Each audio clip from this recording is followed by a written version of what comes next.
Saudara-saudara sekalian, berjumpa kembali di kuliah Filsafat Ilmu.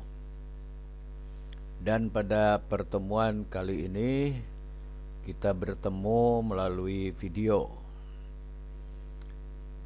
Pada pertemuan kali ini kita akan membahas tentang ilmu filsafat, filsafat ilmu, dan filsafat sains, terutama tentang perbedaan dan kesamaannya barangkali ya. Dan ini sebetulnya di kuliah ke-5 ya, bukan ke-6 ya. Kuliah ke-5.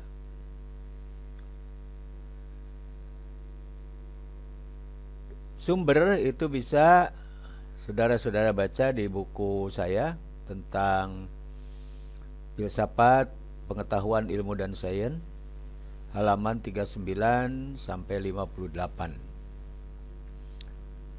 Ya. Kita mulai bahwa ilmu filsafat, filsafat ilmu dan filsafat sains dapat dibedakan dengan berbagai cara. Yang pertama, perbedaan berdasarkan definisi. Menurut definisi, yang disebut ilmu filsafat adalah ilmu tentang dasar-dasar filsafat yang mencakup sistematika filsafat, yaitu ontologi, epistemologi, dan aksiologi, objek-objek filsafat, sejarah filsafat, dan metode-metode berfilsafat. Jadi cakupannya sangat luas, terutama pengetahuan yang berkaitan dengan filsafat ya. Sementara filsafat ilmu ini sebetulnya merupakan bagian dari ilmu filsafat. Jadi filsafat ilmu adalah filsafat yang mencari hakikat ilmu. Kalau di atas ini hakikat segala sesuatu gitu ya, masih bersifat umum. Kalau ini khusus, yaitu hakikat tentang ilmu.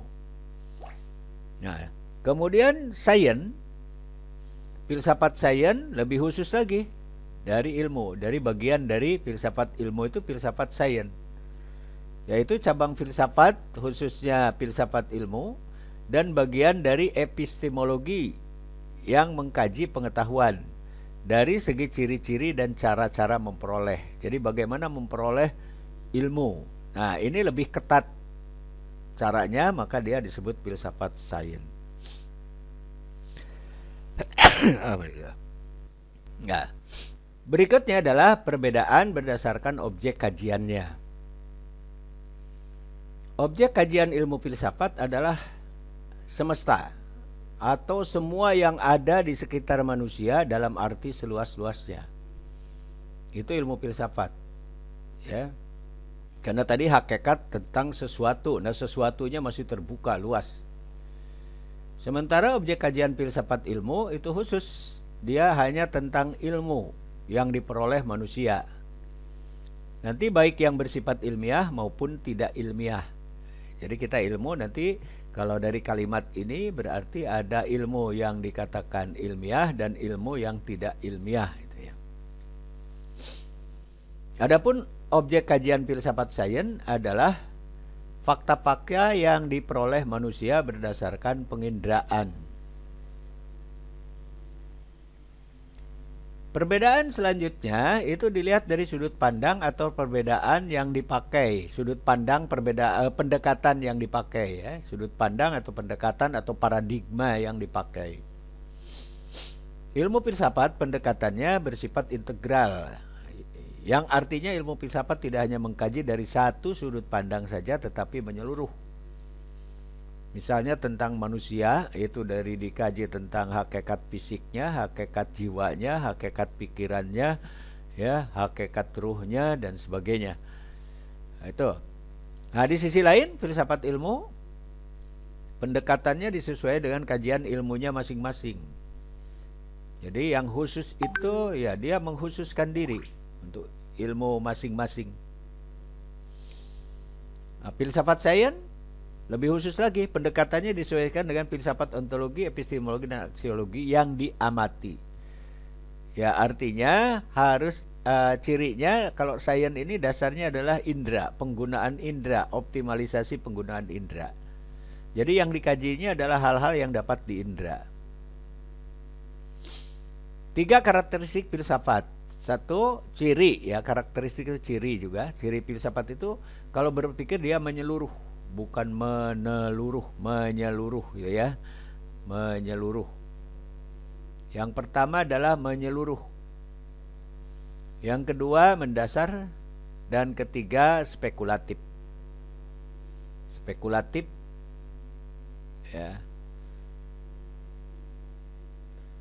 Tujuannya adalah tujuan akhir dari berpikir atau berfilsafat itu adalah mencari kebenaran.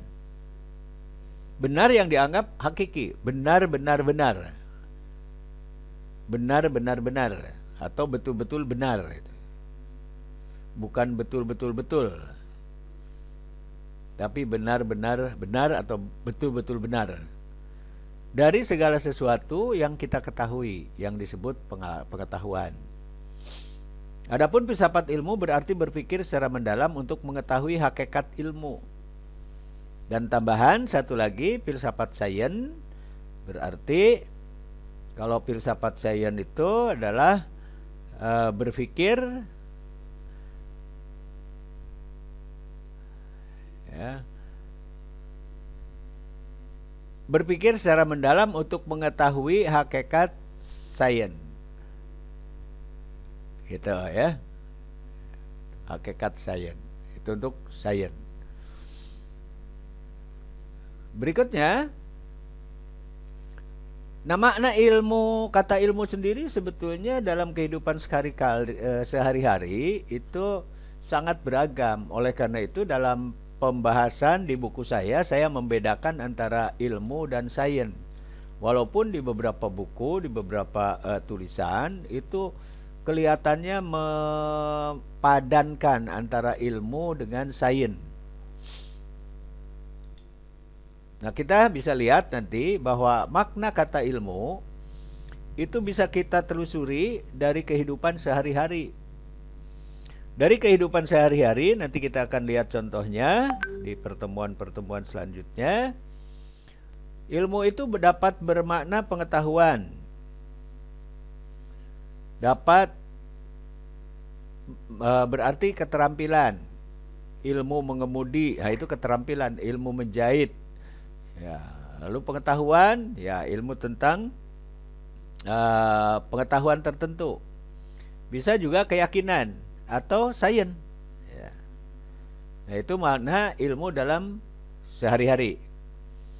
Kadang-kadang kata ilmu dan pengetahuan itu digabungkan untuk sains, ya. Untuk saling memperkuat yang bermakna sains, yaitu menjadi kata ilmu pengetahuan. Jadi ada juga yang mempadankan bahwa sains itu adalah ilmu pengetahuan. Kalau saya lebih suka sains itu adalah pengetahuan ilmiah gitu. Ya. Tapi silakanlah Anda bisa berpikir, karena berfilsafat itu tadi bisa spekulatif lalu berpikir secara mendalam. Berfilsafat tentang ilmu berarti berpikir dan berupaya mencari jawaban dari pertanyaan berikut. Di antaranya, ya, tentu masih banyak mungkin pertanyaan-pertanyaan kalau kita ingin berfilsafat tentang ilmu. Misalnya pertanyaan yang pertama kita ajukan, apakah yang kita ketahui tentang ilmu? Ilmu itu apa sih? Nah, Anda silahkan. Jadi di filsafat itu berpikir kadang-kadang jawab dulu sendiri, lalu mencari literatur yang lain, dibandingkan dan sebagainya, jawab sendiri, lalu pertanyakan kembali dan seterusnya. Atau pertanyaan berikutnya, adakah perbedaan antara ilmu dan pengetahuan? Dicari, ditelusuri, apa ilmu itu apa, pengetahuan itu apa, dibanding-bandingkan, dipikirkan, ya, dibuktikan secara nalar dan sebagainya, secara bahasa. Karena alat berfilsafat kemarin kita sudah membahas, yaitu ada 3 kan, bahasa, nalar, dan matematika. Yang berikutnya bisa juga kita mempertanyakan, apa ciri-ciri hakiki tentang ilmu dibandingkan dengan yang bukan ilmu. Nah, kalau kita sudah bisa membandingkan, membedakan antara ilmu dan bukan ilmu, berarti kita sudah bisa menjawab apa itu ilmu. Lalu bagaimana kita tahu bahwa ilmu yang kita ketahui memang benar? Nah, ini tentang benar. Kalau dibahas, benar itu kan keyakinan. Ya, jadi yang kita yakini, ya itulah yang benar. Lalu kriteria apa untuk menentukan kebenaran? Nah, jadi harus ada kriterianya, harus ada patokan-patokannya, apa yang disebut kebenaran. Ya. Mengapa kita harus mempelajari ilmu? Juga kita harus tahu kenapa kita harus mempelajari ilmu. Ya, kalau di umat muslim mungkin ada istilah itu harus mempelajari ilmu karena wajib hukumnya. Talabul ilmi faridatun inda kulla muslim. Menuntut ilmu itu, talabul ilmi, wajib hukumnya bagi setiap muslim. Nah, itu. Jadi itu mungkin salah satu alasan. Tapi kita kalau berfilsafat ya alasan lain cari juga. Lalu apakah kegunaan ilmu? Berguna apa enggak? Gitu, ya. Nah, berikutnya kita membahas tentang pengetahuan dan sumber pengetahuan. Kata pengetahuan atau dalam bahasa Inggris knowledge merupakan kata sifat yang dibendakan, berasal dari kata tahu, know. Jadi knowledge, ya. Secara sederhana, pengetahuan bermakna segala sesuatu yang diketahui. Ini segala sesuatu yang diketahui, cukup itu. Jadi tidak harus diyakini kebenarannya. Ya, tidak harus diyakini kebenarannya atau keberadaannya. Ya. Nah, itu adalah pengetahuan. Ya, contohnya ada berita di kota anu ada binatang yang wajahnya seperti manusia. Nah, itu jadi masuk pengetahuan kita. Nggak tahu itu benar keberadaannya atau tidak, ya nggak tahu. Tapi itu masuk pengetahuan kita. Ya. Lalu pengetahuan yang kita peroleh dari mulai buayan sampai menjelang liang lahat, itu sesungguhnya merupakan pengalaman hidup kita. Jadi sumber pengetahuan intinya adalah dari pengalaman. Dengan demikian, pengetahuan ini dapat didefinisikan sebagai segala sesuatu yang dapat diketahui, baik melalui pengalaman langsung maupun tidak langsung tanpa harus diyakini kebenarannya. Jadi yang penting istilah bahasa singkatnya mungkin segala informasi yang masuk ke dalam memori kita, yaitu adalah pengetahuan. Nah, kalau saya gambarkan, ini sumber pengetahuan manusia, sumber ilmu dan sumber pengetahuan manusia, ya. Nanti kita akan bahas setelah ini. Kalau tidak cukup sekarang, nanti kita bahas. Ya sekarang juga nanti setelah ini kita bahas apa bedanya pengetahuan, ilmu, dan sains itu.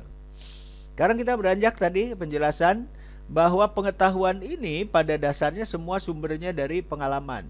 Baik jalur tengah ini langsung, pengalaman langsung ini, ya, ini pengetahuan, maupun yang tidak langsung, semuanya pengetahuan. Nah, pengalaman yang tidak langsung itu bisa diperoleh melalui informasi dari CD, VCD, film, buku, koran, majalah, artikel, dan sebagainya. Terutama zaman sekarang adalah medsos, ya, media sosial. ada berita hoax maupun tidak, ya itu masuk ke dalam memori kita, jadilah pengetahuan kita. Itu yang disebut pengetahuan yang tidak langsung. Pengalaman, ini juga pengalaman kan. Nah, pengalaman langsung sekarang. Yang langsung itu artinya dialami sendiri. Nah, dialami sendiri itu ada yang tidak terencana dan terencana. Yang tidak terencana bisa wahyu atau ilham. Wahyu itu nabi, ilham untuk manusia biasa, atau mimpi. Nah, mimpi juga kan bisa pengalaman itu, walaupun dalam impian, tapi dialami sendiri, mimpi sendiri. Tapi ada kalanya mimpi itu sesuai dengan kenyataan, dan semua orang pasti mengalami mimpi kenyataan itu, pasti mengalami. Walaupun banyaknya kan kita masih kecil, kita bermimpi dikasih uang sama orang tua atau sama nenek gitu, disimpan di bawah bantal. Ketika bangun kita cari-cari, ternyata uangnya nggak ada, ya memang cuma mimpi. Tapi ada kalanya mimpi itu jadi kenyataan, dan semua orang mengalami. Ini menunjukkan petunjuk dari Allah bahwa mimpi itu ada kalanya memang bukan ada kalanya, menurut saya memang kenyataan, tetapi tidak langsung bisa dengan simbol-simbol. Hanya orang-orang tertentu yang bisa menafsirkan simbol. Kalau dikenal, kalau dari seorang nabi itu ada Nabi Yusuf alaihissalam, itu adalah pentabir mimpi. Kalau dalam kisah-kisahnya beliau adalah menafsirkan mimpi-mimpi dari sahabat-sahabatnya gitu ya. Nah, kalau yang tidak bisa, kita umumnya tidak bisa, banyak yang tidak bisa. Ada juga diberi pengetahuan tentang itu. Ya. Ada yang semua orang maupun dia bisa atau tidak, itu kenyataan mimpinya. Semua orang kembali lagi mengalami. Paling tidak satu, ada yang mimpi buang air kecil, pipis, kencing. Itu hampir semua orang itu ngalami. Kita merasa pipisnya entah itu di air, entah di tempat tertentu, itu tahu-tahu ya kita ngelilir, terasa hangat, bangun tidurnya, mimpi, betul itu ada air pipisnya. Nah itu, jadi itu mimpi kenyataan. Oke, petunjuk bahwa memang mimpi itu ada kenyataan seperti itu. Nah itu wahyu, ilham, mimpi. Karena mimpi juga sebagian daripada wahyu konon kan, ya seperberapa gitu dari kenabian atau dari wahyu. Yang berikutnya adalah pengetahuan yang diperoleh dari otoritas seseorang. Otoritas itu kewenangan. Misalnya seorang hakim berwenang untuk menetapkan benar salah di pengadilan. Kalau di luar pengadilan nggak boleh, gitu kan? Misalnya itu hakim. Kalau ustadz, kiai, ya ulama bisa menetapkan halal haram, misalnya. Lalu seorang guru besar, profesor, itu harus tahu profesor itu ada kekhususannya, bidang apa dia. Kalau bidang pendidikan matematika, dia punya otoritas, kewenangan ya, untuk pengetahuan-pengetahuan tentang pendidikan matematika. Tapi kalau tentang hukum, walaupun dia profesor, ya nggak bisa.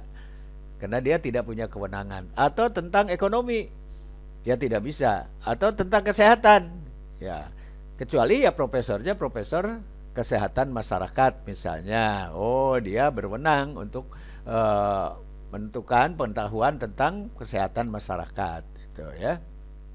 Itu otoritas, jadi ada kewenangan. Kewenangan yang sekarang lagi viral. ID memecat Dokter Terawan. Ya ID mungkin punya kewenangan itu untuk memecat begitu. Ya itu otoritas yang menetapkan benar ini Dokter Terawan atau salah. Nah, itu adalah ID, Ikatan Dokter Indonesia. Itu otoritas. Yang kedua, yang berikutnya adalah kebetulan. Kebetulan dari hasil coba-coba di sini ya, atau kebetulan beda ya, coba-coba dengan kebetulan aja. Tiba-tiba Anda menemukan atau tersandung, ternyata rasanya sakit, Kalau begitu ya pengetahuan itu jadi tersandung itu sakit rasanya. Atau apa yang kita makan hari ini yang bisa kita makan seperti beras, ya jadi nasi, lalu ubi-ubian, ubi jalar, ubi batang, katalah singkong, itu bisa dimakan. Mungkin saja dulunya itu kebetulan orang ngambil lalu dimakan, ternyata ya bisa dimakan, rasanya enak, tidak mabuk dan sebagainya. Ya, itu dari kebetulan. Yang berikutnya yang dialami sendiri terencana. Nah, terencana ini menyangkut yang tadi, ada yang ilmiah, ada yang tidak ilmiah. Sekarang yang tidak ilmiah dulu, non scientific. Hasil coba-coba. Ya Anda coba-coba aja. Ada kadang-kadang belajar IT, keterampilan IT itu dengan coba-coba. Coba aja begini, coba begini. Atau orang pertanian kadang-kadang mau coba-coba. Bukan berbeda dengan percobaan ya. Kalau percobaan itu nanti ilmiah. Tapi kalau coba-coba itu tidak ilmiah walaupun direncanakan. Nah, nanti ada bedanya dengan yang ilmiah. Yang berikutnya yang tidak ilmiah hanya berpikir deduktif. Berpikir deduktif itu berpikir dari pengetahuan yang diakui secara umum kebenarannya, lalu diberlakukan untuk hal yang khusus. Dari yang bersifat umum, berlaku umum untuk banyak gitu, lalu dipakai untuk yang khusus. Contohnya diyakini kebenaran, misalnya ada sepotong ayat yang menyatakan kullu nafsin dha'iqatul maut. Setiap yang bernyawa itu pasti mati. Itu diyakini itu benar. Kullu nafsin dha'iqatul maut. Lalu Anda ingin mempelajari menjadi pengetahuan baru yang lebih khusus. Misalnya mengamati manusia. Oh, ternyata manusia itu bernafas. Nah, bernafas. Kalau begitu manusia pasti mati karena masuk ke kullu nafsin dha'iqatul maut. Nah, menyatakan bahwa manusia itu pasti mati merupakan hasil sintesa, yaitu hasil dari berpikir deduktif. Ya, jadi berpikir deduktif menghasilkan sintesa dari yang bersifat umum jadi khusus. Yang berikutnya terbaliknya, berpikir induktif. Induktif itu dari pengalaman sehari-hari lalu diberlakukan secara umum. Namanya generalisasi. Kalau tadi sintesa, sekarang generalisasi. Sintesa itu melalui analisis. Lalu yang induktif, contoh misalnya yang sederhana, Anda mencubit seseorang yang keras gitu, cubit, ternyata dia bereaksi kesakitan. Anda cubit lagi orang lain, sama gitu. Beberapa kali Anda cubit orang dimanapun gitu ya, misalnya, itu ternyata bereaksi kesakitan. Maka dari orang-orang yang individu tadi Anda cubit, lalu Anda berpikir kok semuanya seperti itu. Akhirnya digeneralisasi dengan menyatakan bahwa setiap orang, ya. Jadi yang tadinya sedikit-sedikit pengalaman, jadi setiap orang jika dicubit akan bereaksi kesakitan. Nah, itulah hasil berpikir induktif. Yang berikutnya, yang non-ilmiah adalah kontemplasi atau semedi. Ya, intinya sebetulnya kuat nahan godaan itu ya. Jadi kalau ingin punya ilmu, ya Anda harus kuat nahan godaan. Sekarang pun ya berlaku gitu. Hanya mungkin berbeda dengan pengalaman-pengalaman yang zaman dulu. Ya, kontemplasi atau semedi, atau orang Jawa bilang topo atau tapa gitu ya. Nah, orang Sunda bilangnya tapa gitu. Dan ini juga ada dilakukan atau terjadi di beberapa para nabi ya, termasuk Nabi Musa, lalu Nabi Muhammad sendiri itu konon kan pernah 40 hari 40 malam di Gua Hiro. Itu kontemplasi. Ada juga misalnya pengalaman dari Siddhartha Gautama yang menghasilkan sekarang disebut agama Buddha. Walaupun ada beberapa Buddha bukan agama, itu hanya ajaran ini ya menurut orang Buddhanya sendiri itu ya. Tetapi ya dianggap itu adalah agama Buddha, Buddhisme. Jadi di bawah pohon Bodhi, kontemplasinya, semedinya, bertapaknya ya. Jadilah dia punya pengetahuan itu. Itu tidak ilmiah. Nah, sekarang yang terakhir yang ilmiah yang diberlakukan di kalangan dunia akademik, yaitu yang terencana secara sistematis. Jadi rencananya betul-betul matang. Rencananya betul-betul matang, lalu dilakukan ada analisis sintesis tadi, gabungan berpikir deduktif dan induktif, ya. Lalu empiris, empiris itu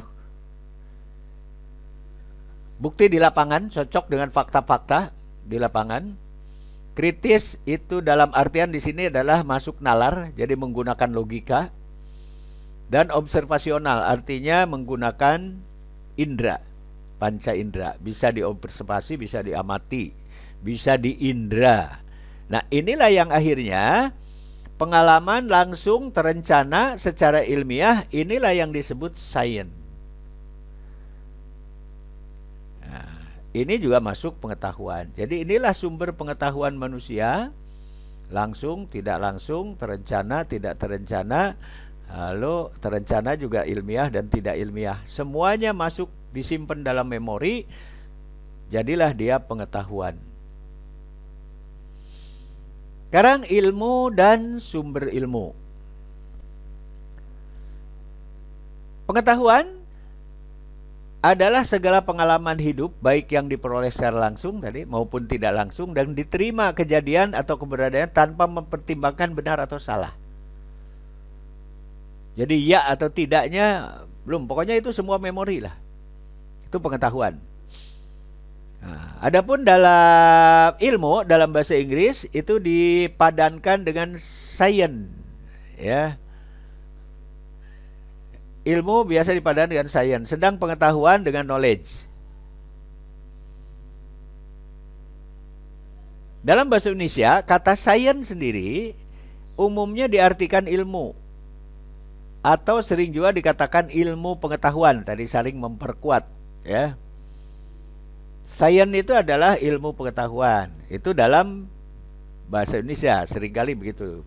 Padahal kita lihat ilmu memiliki ruang lingkup yang berbeda dengan sains. Tadi di gambar ini aja udah terlihat gitu tadi ya, khusus. Jadi dia lebih ketat, syarat-syaratnya lebih banyak gitu.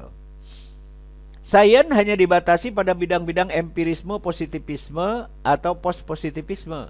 Sedangkan ilmu melampauinya, yaitu non-empirisme seperti matematika dan metafisika, itu masuk ilmu. Seperti hal-hal yang tidak bisa diindra itu juga bisa masuk ilmu. Nah, dari bahasa Arab, ilmu berasal dari kata alima ya'lamu, yang berarti tahu atau mengetahui. Jadi dari bahasa Arab, ilmu sama dengan pengetahuan. Jadi sifatnya lebih umum itu.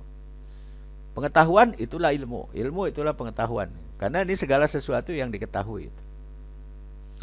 Adapun dalam bahasa Indonesia, kamus ya ini, ilmu memiliki makna yang bermacam, tergantung konteks pembicaraannya. Kata ilmu memiliki makna pengetahuan, keterampilan atau kepandaian. Ilmu silat, dia berarti keterampilan bisa kepandaian. Ilmu memasak, ilmu bertani dan sebagainya. Atau ilmu tenung, ilmu nujum, itu menggunakan kata ilmu kalau dalam bahasa Indonesia. Jadi ilmu pada dasarnya adalah pengetahuan tentang suatu hal atau fenomena, baik yang menyangkut alam atau sosial atau kehidupan masyarakat ya, yang diperoleh manusia melalui proses berpikir. Artinya setiap ilmu merupakan pengetahuan tentang sesuatu yang menjadi objek kajian. Adapun definisi ilmu tergantung pada cara masing-masing individu dalam menyerap pengetahuan dan juga cara berpikir setiap individu dalam memproses informasi sebagai pengetahuan yang diperolehnya. Definisi ilmu dapat berlandaskan aktivitas yang dilakukan ilmu itu sendiri, yang dapat dilihat melalui metode yang digunakan. Dan kata ilmu ini sering disandingkan dengan objeknya. Misalnya ilmu pendidikan, ilmu hukum, ilmu filsafat tadi ya. Jadi selalu disandingkan dengan objeknya kata ilmu itu. Ilmu nujum tadi ya, ilmu pertanian, ilmu kesehatan masyarakat. Nah, jadi selalu disandingkan itu. Adapun ilmu menurut pemahaman awam, yaitu orang kebanyakan atau non-akademis, adalah pengetahuan, pemahaman, atau keterampilan tentang suatu bidang yang dapat digunakan untuk menerangkan segala hal yang berkaitan dengan bidang tersebut. Ilmu menjahit, nah berarti kan dapat menerangkan tentang bagaimana cara menjahit dan sebagainya. Makna kata ilmu secara awam dapat dicermati dari kata ilmu yang sering muncul dalam kehidupan sehari-hari. Ya, misal ilmu kesehatan. Nah, berarti ini adalah pengetahuan tentang hal penjagaan, pemeliharaan kesehatan, serta pencegahan penyakit.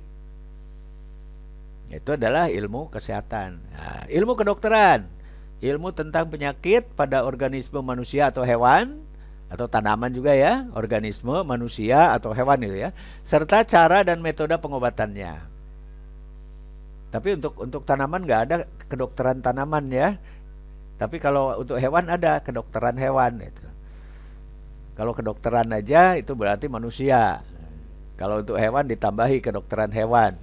Mestinya ada kedokteran tanaman gitu ya. Lalu ilmu kebidanan, cabang ilmu kedokteran yang berhubungan dengan kelahiran bayi dan pertolongan kepada orang yang bersalin atau obstetri ya. Ilmu gizi. Nah, disandingkan ini objeknya berarti tentang pengetahuan tentang gizi, yaitu pemanfaatan makanan untuk kepentingan kesehatan tubuh manusia. Nah, ini ada ilmu sihir. Ilmu tentang rasa pemakaian kekuatan gaib, ilmu gaib, teluh, nuju, tenung, apalagi namanya itu ya, banyak lagi. Lalu contoh ini, contoh banyak sekali ada di buku saya itu sampai ada berapa puluh itu. Ilmu laduni atau ilmu ilham ialah ilmu yang Allah masukkan ke dalam hati para walinya tanpa melalui proses usaha ikhtiar atau hasil mendengar kuliah daripada guru atau hasil berpikir. Ia masuk langsung ke dalam hati. Wallahu alam ya. Nah, jadi ini yang dimaksud ilmu. Oleh karena itu ilmu ini tidak mesti harus observasional tadi ya. Yang penting diyakini aja. Pengetahuan yang diyakini kebenarannya, keberadaannya, ya udah itu ilmu. Jadi makna ilmu bisa juga ilmu adalah penelusuran data atau informasi melalui pengamatan, pengkajian dan eksperimen dengan tujuan menetapkan hakikat, landasan dasar atau asal-usulnya. Ini ilmu bermakna proses. Jadi ilmu itu adalah proses. Kedua, ilmu proses perbaikan diri secara berkesinambungan yang meliputi perkembangan teori dan uji empiris. Ini juga ilmu bermakna proses. Ilmu adalah himpunan aktivitas yang menghasilkan banyak penemuan. Ya, baik dalam bentuk penolakan maupun pengembangannya. Ilmu sebagai aktivitas. Ya. Ilmu adalah kunci untuk mengungkapkan segala hal, baik dalam jangka waktu yang lama maupun sebentar. Ilmu sebagai kunci. Ilmu merupakan sekumpulan pengetahuan yang padat dan proses pengetahui melalui penyelidikan sistematis dan terkendali atau dengan metode ilmiah. Nah, ini yang disebut ilmu bermakna sains. Ya, jadi ilmu ini lebih umum dari sains. Nah, ini ada beberapa kata mutiara yang berkaitan dengan ilmu. Sering kita dengar. Barangkali mungkin juga semua ada dengar. Dan di buku saya ada beberapa dituliskan yang cukup banyak. Sehingga Anda bisa jadikan saja itu sebagai pedoman-pedoman dalam hidup Anda. Misalnya ilmu tanpa amal bagai pohon tanpa buah. Jadi orang merasa berilmu dia harus beramal. Kalau tidak beramal ya seperti pohon tanpa buah. Jangan kalah seperti pohon pisang. Pohon pisang itu ada pantang mati sebelum berbuah itu. Anda bisa coba, Anda punya pohon pisang sudah dewasa lalu ditebang di tengah, dipotong. Maka dia akan tumbuh lagi itu. Akan tunas lagi. Nanti sudah gede potong lagi gitu. Dia akan tunas lagi. Tapi Anda biarkan sampai dia berbuah. Setelah dia berbuah dia mati sendiri. Itu misalnya ya. Jadi ilmu tanpa amal itu bagai pohon tanpa buah. Ilmu itu bukan yang dihafal. Nah, ini banyak kesalahan semua ya. Jadi banyak belajar itu menghafal, bukan belajar itu. Tetapi memberi manfaat, artinya digunakan, dipraktekkan. Ya, itulah. Jadi ilmu itu bukan hanya dihafal. Bukan yang dihafal, tapi yang memberi manfaat, itu yang ilmu. Menuntut ilmu adalah takwa, menyampaikannya adalah ibadah, mengulang-ulang ilmu adalah zikir, mencari ilmu adalah jihad. Nah, ini ringkasan dari beberapa hadis, akhirnya dari satu kalimat yang cukup bagus itu. Menuntut ilmu adalah takwa karena apa? Karena melaksanakan kewajiban. Nah, melaksanakan itu kewajiban namanya kan termasuk takwa. Menyampaikan ilmu adalah ibadah. Mengulang-ulang zikir. Mencari ilmu jihad. Karena kalau Anda niat, makanya saya sering mengajak di pertemuan-pertemuan pertama perkuliahan, luruskan niat. Niatnya adalah tholabul ilmi. Jangan niat cari nilai, jangan jihad, tapi tholabul ilmi. Karena akan ada pahala yang banyak. Termasuk diantaranya kalau kita terjadi sesuatu meninggal dunia, maka masuknya syahid. Asal niat melangkahkan kaki keluar dari rumah untuk tholabul ilmi. Ya. Adab-adab menuntut ilmu ialah ikhlas niat. Jadi niatnya harus ikhlas. Jangan apa-apa bisa dibayar, apa gitu ya. Nah itu gak baik itu. Karena niatnya memang tidak ikhlas untuk menuntut ilmu. Jadi adab menuntut ilmu itu harus ikhlas. Ciri ikhlas apa? Senang. Tidak gerutu. Semangat. Itu orang ikhlas akan begitu. Jadi gampang sebetulnya kalau kita ini ikhlas atau tidak, dalam hatinya ada rasa senang apa enggak melaksanakan. Nah, kalau senang melaksanakan itu artinya ikhlas. Tekun berusaha, itu ada menuntut ilmu itu. Jadi jangan mudah menyerah. Tawakal, menjauhi maksiat, memilih teman yang soleh, banyak berzikir, menjaga kehormatan, dan beramal dengan segala ilmu yang diperoleh. Jadi setiap ilmu yang diperoleh harus diamalkan, harus digunakan, harus dipraktekkan.